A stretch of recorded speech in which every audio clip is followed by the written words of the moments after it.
आपण कसे बोलावे हे शिकवण्यासाठी कोणताही वर्ग नाही, पण आपण ज्या पद्धतीने बोलतो त्यावरून आपला वर्ग निश्चितच ठरतो. मन आणि छत्री यांचा उपयोग तेव्हाच होतो जेव्हा ते उघडले जातात, नाहीतर ते ओझे कायम बाळगावे लागते. चांगले विचार समजण्यासाठी खूप उशीर लागतो, पण एकदा समजले की आयुष्यभर विसरत नाही. म्हणून जीवनात गवतासारख्या भेटणाऱ्या लोकांपेक्षा वटवृक्षासारख्या खंबीर असणाऱ्या लोकांच्या सानिध्यात राहावे. सल्ल्याच्या 100 शब्दांपेक्षा अनुभवाची एक ठेच माणसाला जास्त मजबूत आणि समजूतदार बनवत असते. संपवणारी शक्ती पाठीवर बसली तरी आपणच आपल्याशी भांडत राहतो. कोण हरवून गेलं, कोण फसवून गेलं हे महत्त्वाचं नसतं. अनुभवाच्या शाळेत कोण तुम्हाला वरच्या वर्गात बसवून जातं हे महत्त्वाचं असतं. माणसांसाठी वेळ काढला की वेळेला माणसं उभी राहतात. मोठा माणूस तोच असतो जो आपल्या बरोबर असणाऱ्या व्यक्तीला लहान असल्याची जाणीव होऊ देत नाही. निर्णयाच्या क्षणी आपण स्वतंत्र असलं पाहिजे, त्यामुळे एकतर यशाचं दार उघडेल, नाहीतर अनुभवाचं. जीवनभर अहंकाराला मोठा करून रागाला जन्माला घालण्यापेक्षा संयमाला शांतीचे खुराक घाला. सुविचाराने धष्टपुष्ट करून आनंदाला जन्माला घाला. मग आयुष्य नावाच्या मैदानात नातं नावाचा खेळ कोणीही उद्ध्वस्त करण्याची हिम्मत करणार नाही. जीवनातील प्रवासामध्ये आपले बोट कोणी धरलंय हे महत्त्वाचे. तो कृष्ण असेल तर आपण अर्जुन आणि शकुनी असेल तर आपण दुर्योधन हे निश्चित. साधेपणा हे अंतिम सौंदर्य आहे. क्षमा ही परमशक्ती आहे. नम्रता हा सर्वोत्तम युक्तिवाद आहे आणि ओळख हा चांगला संबंध आहे. फार कमावून गमावण्यापेक्षा मोजके कमावून जतन करणे महत्त्वाचे आहे. मग तो पैसा असो की माणसे. जीवनाने हसवलं तर समजायचं की चांगल्या कामाचं फळ मिळालं, आणि जीवनाने रडवलं तर समजायचं की चांगलं काम करायची वेळ आली आहे. छोटंसं आयुष्य आहे ते त्या लोकांसोबत घालवा जे तुमच्या अस्तित्वाची किंमत जाणतात. नाती कधी जबरदस्तीने बनत नसतात, ती आपोआप गुंफली जातात. मनाच्या इवल्याशा कोपऱ्यात काही जण हक्काने राज्य करतात, यालाच तर मैत्री म्हणतात. जीवनात काहीतरी मागण्यापेक्षा काहीतरी देण्यात महत्त्व असतं, कारण मागितलेला स्वार्थ आणि दिलेलं प्रेम असतं.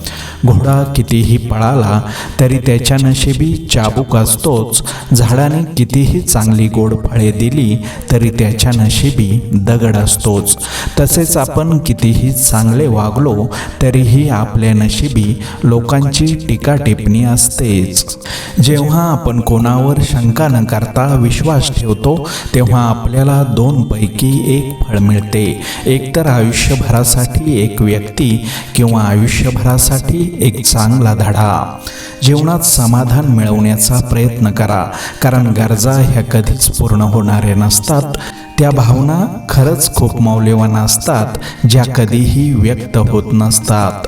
चुकीच्या लोकांसोबत राहून तुम्ही चुकीचे ठराल, पण एकटे राहाल तर कोणीही तुम्हाला चुकीचे ठरवू शकत नाही. जे लोक तुमची परीक्षा पाहण्याचे प्रयत्न करतात त्यांचे निकाल लावण्याचे सामर्थ्य स्वतः जवळ ठेवा. स्वप्न म्हणजे आपण केलेला केवळ विचार असतो, पण उद्दिष्ट म्हणजे आपले स्वप्न पूर्ण करण्यासाठी ठरवून केलेले प्रयत्न आणि कृती असते. कात्रीची धार गेली तर कापड एक वेळ कापलं जात नाही, पण खात्रीची धार गेली की नातं मात्र हमखास कापलं जातं. कोणत्याच गोष्टीचा जास्त गर्व बाळगू नका, कारण जे कपडे आज इस्त्री करून घातले तेच उद्या दगडावर आपटून धुतले जातात हे विसरू नका. जीवनात काही नवीन सुरुवात करण्यासाठी तुमचे महान होणे आवश्यक नसते, पण महान बनण्यासाठी जीवनात काहीतरी नवीन सुरुवात करणे आवश्यक असते. भावनांचा आणि वेदनांचा हिशोब कधीच करता येत नाही. ज्याच्या असतात त्यालाच त्या कळतात. सल्ला देणारे बरेच भेटतात, भेटतील, पण लढावं एकट्यालाच लागतं, मैदानात असो वा आयुष्यात. कोणतीच वेळ शुभ किंवा अशुभ नसते. माणूस आपल्या पराक्रमाने एखाद्या वेळेला महत्त्व आणून देतो. छोट्या गोष्टींमधून किती अर्थ बदलतो. तुमच्याकडे कुणी बोटं दाखवली तर बदनामी, तुमच्याकडे कुणी अंगठा केला तर प्रोत्साहन, आणि अंगठा व बोट एकत्र आले तर प्रशंसा. स्वप्न पाहतच असला तर मोठंच पहा, लहान कशाला, कारण मोठी स्वप्नेच माणसाचं रक्त ढवळू शकतात. जो खूपच सुरक्षित आहे तो असुरक्षित आहे.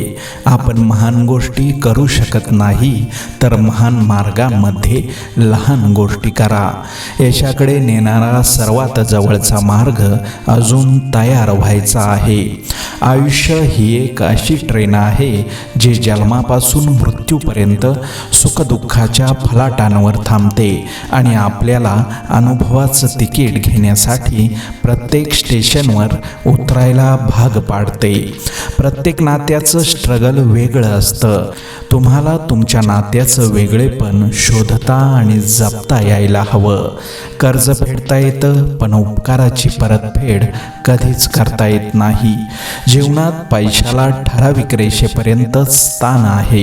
पैशाच्या राशीत झोपणाऱ्या माणसांपेक्षा आयुष्यभर प्रामाणिक राहून कमावलेली सोन्यासारखी माणसं हीच श्रीमंती आहे. जी गोष्ट तुम्हाला आव्हान देते तीच गोष्ट तुमच्यात बदल घडवू शकते. भले यशस्वी होण्याची खात्री नसेल, परंतु संघर्ष करण्याची प्रेरणा नक्कीच असली पाहिजे.